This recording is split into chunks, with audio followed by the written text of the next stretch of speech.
Hi everybody, I'm Alyce-Kay Ruckelshaus from Threshold of Hineni and the Widow Ruckelshaus, and I have a rosary that I bought from Etsy that I wanted to show you as I unpackage it. I'm actually going to use it for a chaplet video today, and this review will be scheduled for later, so it might seem a little weird that it'll look like I'm reviewing it after I've already used it, but I'm not. So I got this from Etsy. I got it from Oklahoma Rosaries. Okay, and they're on Etsy. I will include the link to their shop and to this specific rosary.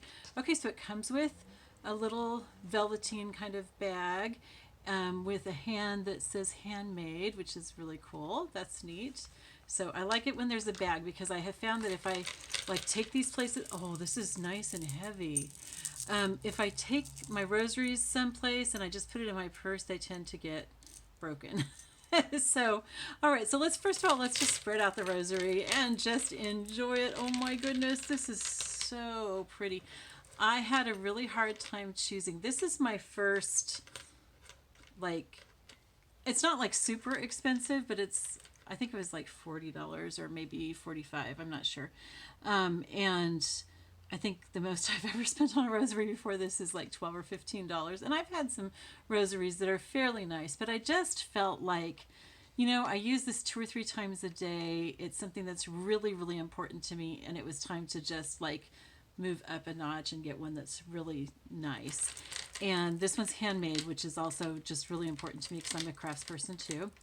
Okay, so it has the Our Father beads are the same size as the other beads, but they're separated by longer chains, so you can still fill in the dark where where those places are. Let's see what it's a miraculous medal.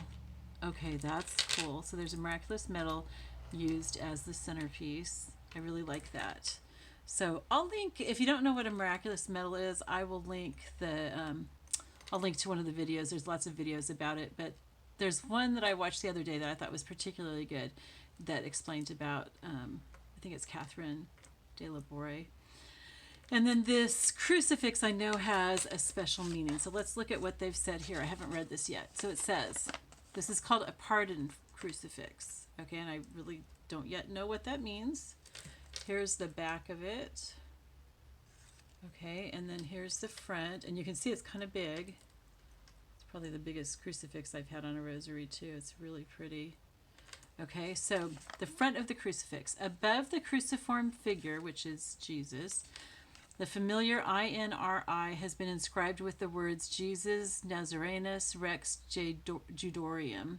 Latin uses I instead of J and V instead of U. And then they show how that would be written. The English translation is Jesus of Nazareth, the King of the Jews, which, Pilate had put on there probably kind of sarcastically, but it was the truth, obviously. The reverse of the crucifix, on the transverse arms, are written, Father, forgive them. Oh, it does say that. I didn't even notice that there were words. Okay, hopefully this is focusing. On the vertical beam of the cross are the words, Behold this heart which has so loved men. Okay, so here, going that way. An image of the Sacred Heart of Jesus is in the center.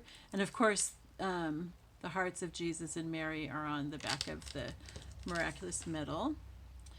The word indulgence originally meant kindness or favor. In Latin, it meant the remission of a tax or debt.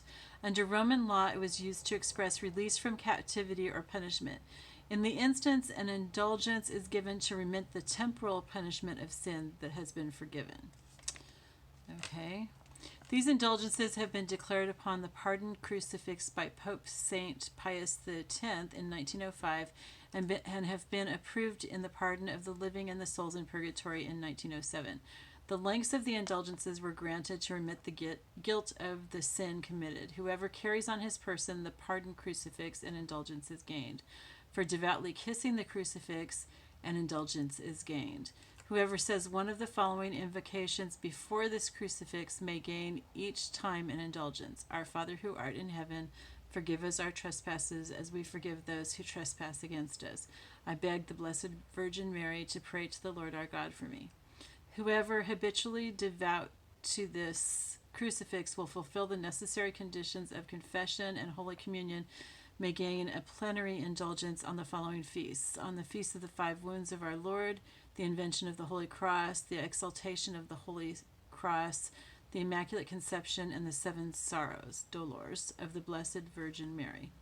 Whoever at the moment of death, fortified with the sacraments of the Church, or contrite of heart in the supposition of being unable to receive them, will kiss this crucifix and ask pardon of God for his sins and pardon his neighbor, will gain a plenary indulgence. Okay, so all that I don't really understand. I'm a new Catholic, you guys. So I have like a basic idea of what this all means, but I'm going to have to get somebody to explain it all to me. Okay, so let's see what else we've got in here. Okay, so here's their card: Oklahoma Rosaries, natural stone rosaries, handmade in Oklahoma. Okay, so they have them on Amazon as well as on eBay as well as on Etsy. Etsy's where I got them. And it has a lifetime guarantee. We guarantee all our handmade rosaries for life. We will repair any damage or wear and tear. The only cost to you is shipping.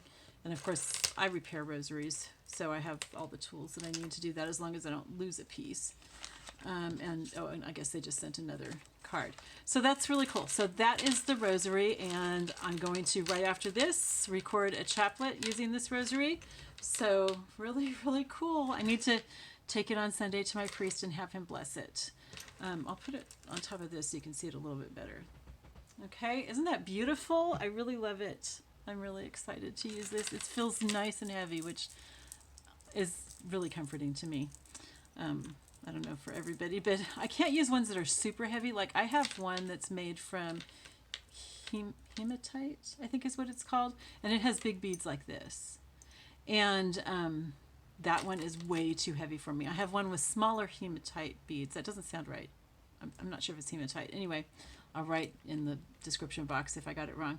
But I have one with smaller hematite beads, and I really like it. I like the heaviness, just so it's not so hard that it hurts my hands, because I am a little arthritic. All right, you guys, I love you all. I will talk to you later. Bye-bye.